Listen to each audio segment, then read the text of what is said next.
July 26, 2015, 6:08 p.m. A panicked snowman. One call comes in from an apartment complex in Santa Cruz, California. A young girl is missing, and her mother is beside herself. She had last been seen riding on her scooter around the complex, and she had not been seen since just after 5 p.m. Her mother gave the officers the all-important description: 8 years old, 4 foot tall, about $48, brown hair, wearing a black helmet and a purple dress. Last seen riding a little white scooter. Name: Madison Middleton. It was now all hands on deck to find the 8-year-old who had seemingly disappeared in the space of a few minutes. 8-year-old Madison Middleton, known as Maddie, lived with her mother, Laura.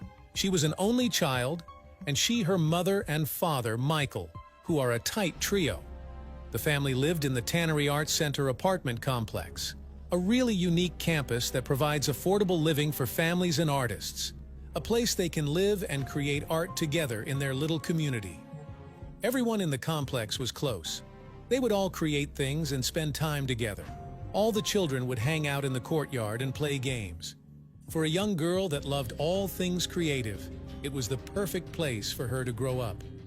She would often paint little toy animals and create plays and stories with them. She loved to sing, dance, and draw.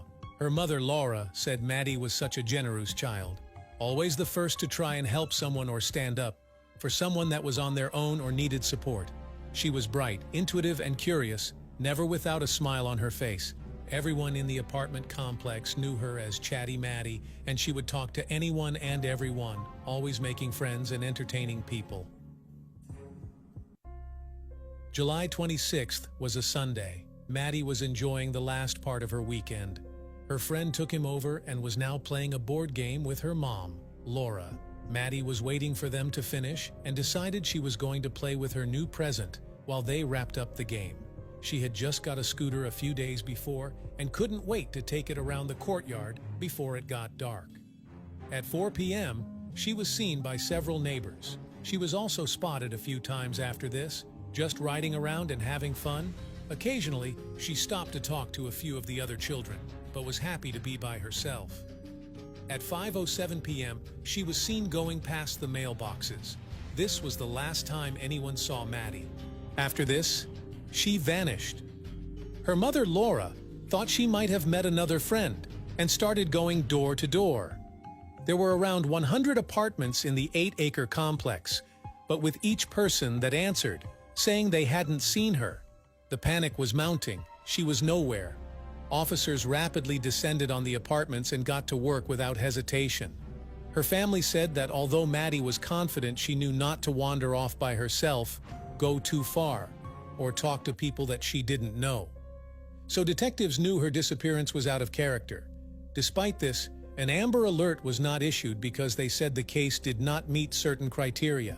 An Amber Alert is an emergency alert system that sends out information about an endangered, missing, or abducted child. My name's Kirby. I know Kirby. Phil. Just look there.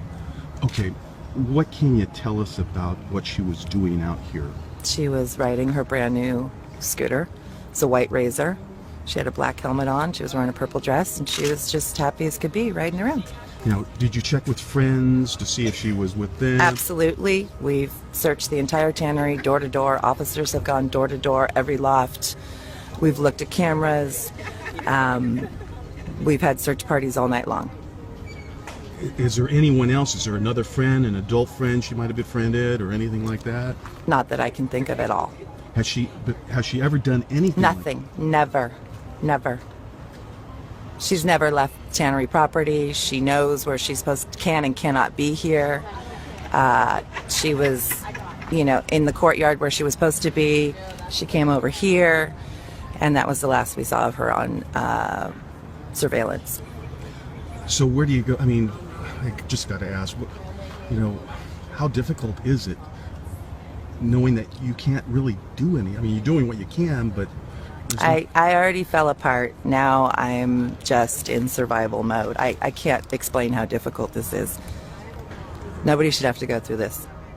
An extensive search was now underway, which included the involvement of the Santa Cruz Police Department, a Santa Cruz Sheriff's Office, search and rescue team, and a K-9 unit. But it was soon dark, and they hadn't found anything. By 11 a.m. the next day, 50 FBI officers were on the case, going door to door in the area and requesting everyone to look in their garages and check their bins, gardens, and sheds.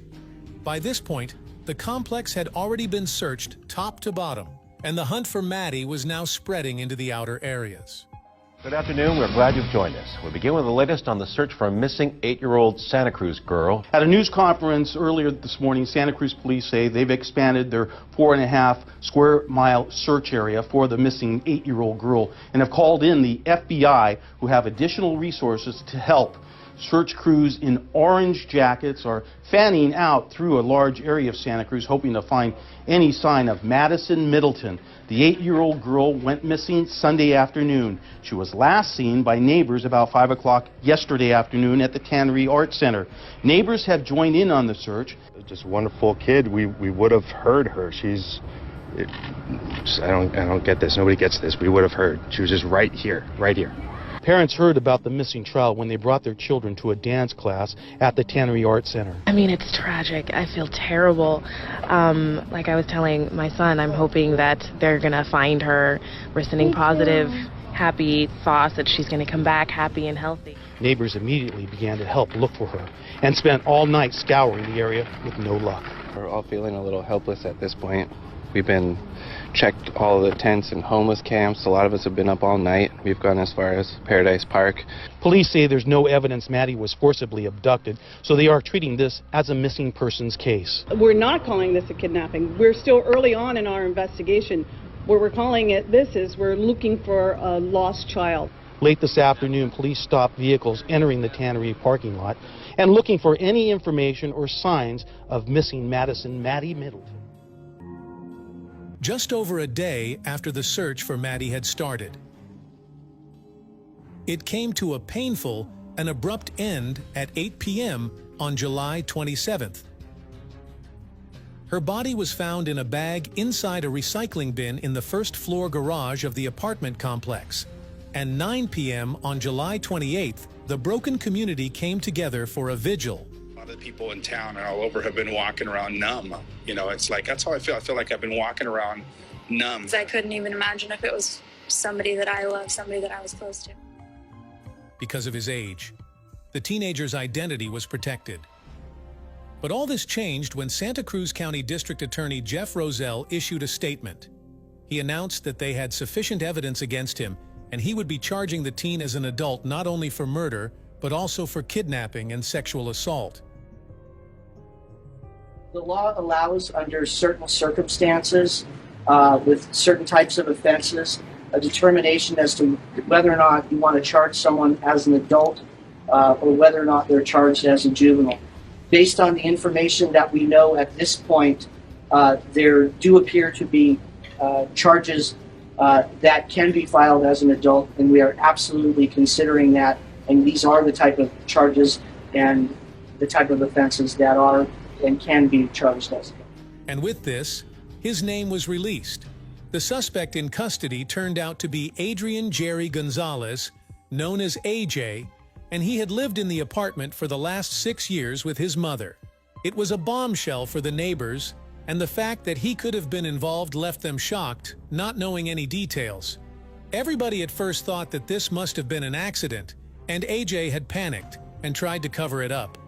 Everybody described him as likable and polite, often spending time outside with the other children, teaching them how to do yo-yo tricks and play the piano.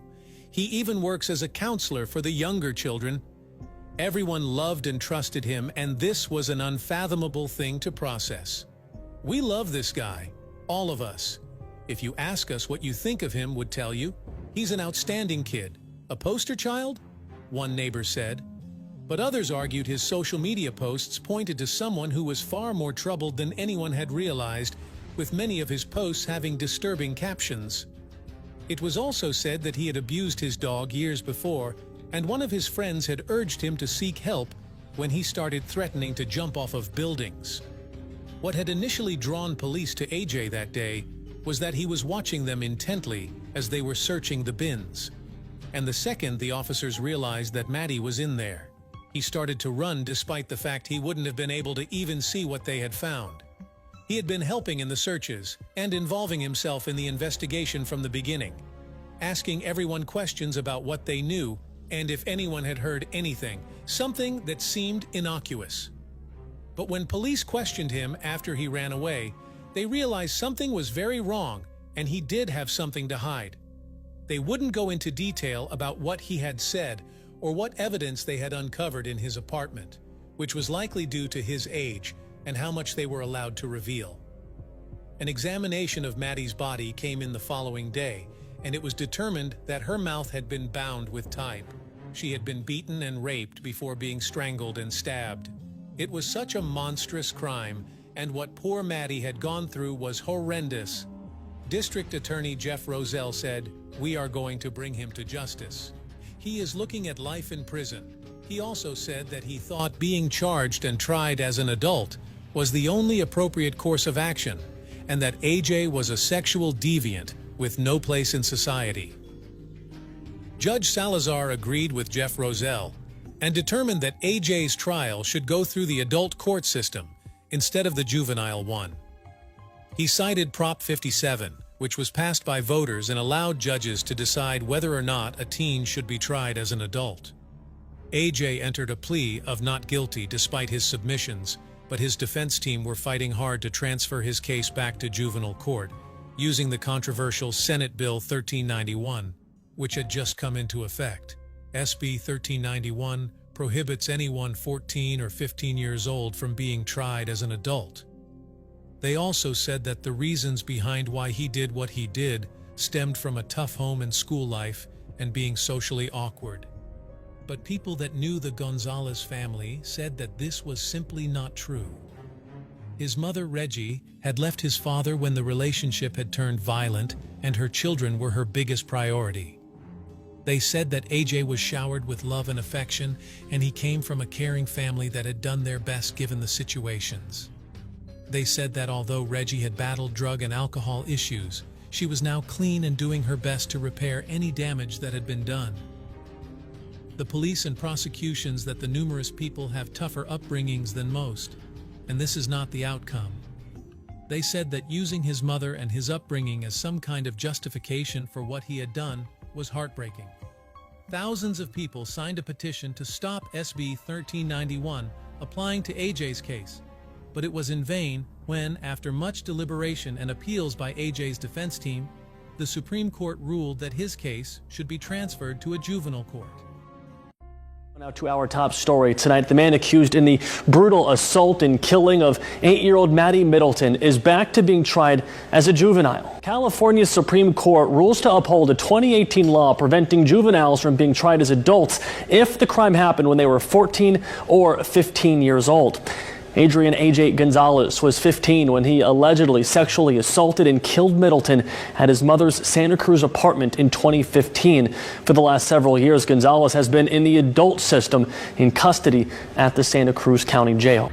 Absolutely disappointing, the words from the family of Maddie Middleton. Thursday morning, California's Supreme Court voted to uphold Senate Bill 1391 in the case of Ojai versus the Superior Court of Ventura County, which states 14 and 15-year-olds cannot be transferred to adult court. We are extremely disappointed, and I've spoke to some of the family members, and they are absolutely devastated. Not a person, based on all the evidence we heard in 9 weeks from experts throughout the state, that is not somebody who's going to be safe to be released. In juvenile hall, he responded very well to the programming, the services, the support, and the structure of the hall. Kids can get treatment and aren't just thrown away into an adult prison where they're going to learn very bad habits. This was met with huge backlash, and the community were horrified that something so awful could happen to someone so vulnerable and be met with potentially just a few years in prison. Judge Salazar also expressed his feelings, saying that his hands were tied by the change in the law and that he had no choice. He said allowing all 14 and 15-year-olds accused of first-degree murder and other violent offenses to remain in the juvenile court is not promoting public safety because not all of them can be safely rehabilitated. Following this decision in April 2021, Adrian Jerry Gonzalez changed his plea. Top story tonight, a major development in the murder case of 8-year-old Maddie Middleton. Today in court, the suspect, Adrian A.J. Gonzalez, pleaded guilty to all charges. He finally pleaded guilty to 6 felony counts, including the kidnapping, rape, and murder of Maddie, more than 5 years prior. Before his sentencing, A.J. said he hoped that the family would forgive him one day. "I understand. There is very little I can say after all the pain and suffering I've caused. My goal is to work on my issues so no one else has to experience what you have endured. I'm aware that does not change the fact that I have brought you tragedy, loss, and devastation. I am hopeful that when I take the time to apologize that you may accept my apologies for the actions that I have done and what they have brought you," he said. Maddie's father, Michael, said he has accepted his daughter's loss and that he has forgiven AJ. "That doesn't make anything easier. It just allows me peace. The alternative could be to hold to the darkness, but this would only consume my soul. I refuse to poison my soul and existence. Forgiveness is the only path, and I believe that Madison would agree," he gracefully said. Laura said her daughter's death left her suffering with depression, anxiety, and post-traumatic stress disorder, resulting in her being unable to work. Even his attorney expresses relief that this was all coming to an end, so that Maddie's family did not have to go through any more than what they already had in the adult court system. AJ was facing 126 years to life in prison, but the juvenile court system gave a very different sentence. Good evening. Our top story tonight, people gathering outside the Santa Cruz County Courthouse earlier today protesting the sentencing. Under California law, Gonzalez must be sentenced here as a juvenile. Gonzalez was 15, almost 16 years old when he killed Maddie Middleton. Because of that, because he was a child at the time of the murder, he will be released in just 4 years when he turns 25. Judge Salazar imposed the maximum sentence he possibly could given the circumstances.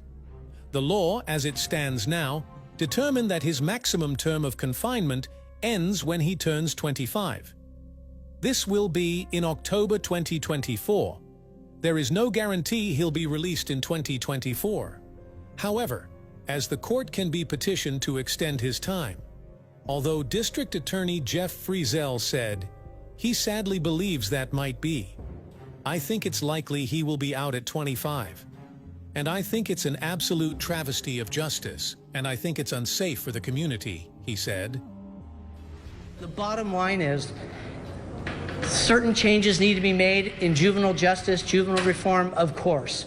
But one-size-fits-all legislation that takes no account at all for people like Adrian. We had experts who said they had never, ever seen anybody present like him, ever, in a 30-year career as a child psychologist. Never. Anybody who thinks that this person is going to be healthy and fixed and able to come out into society at the age of 25 is mistaken.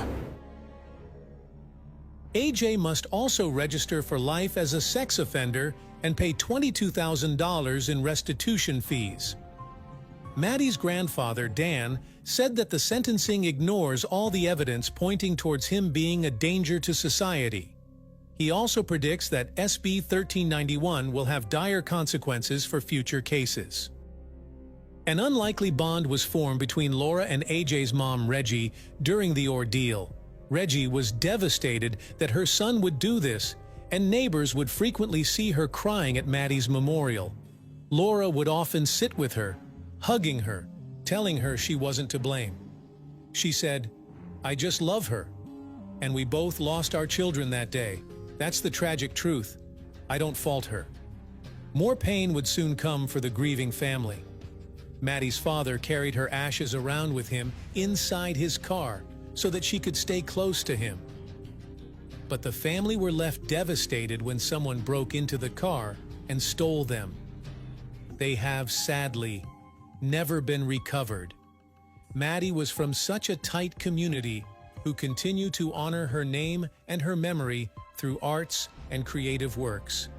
She loved animals, but wolves, especially under wolves' sand sculpture, was made for her on a beach near her home. The Rio Theater put her name up outside, and paintings done by the artists that lived in the apartment were also put up everywhere. A celebration of life was also held where hundreds turned up, and the mayor, Dawn Lane, commemorated her life by declaring October 5, 2015 as Madison Middleton Day, her birthday. The family also founded ISC Maddie Chilled, Angel of Santa Cruz. Their motto is, "Before you go, let someone know." The aim is to educate children and parents about safety and protection. Tenary Art Center apartment complex has never been the same since, and probably never will be. The little community everyone had worked so hard to form, once so close and safe, has been changed forever. Laura said that Maddie was the light and love of her life and brought so much joy to so many people.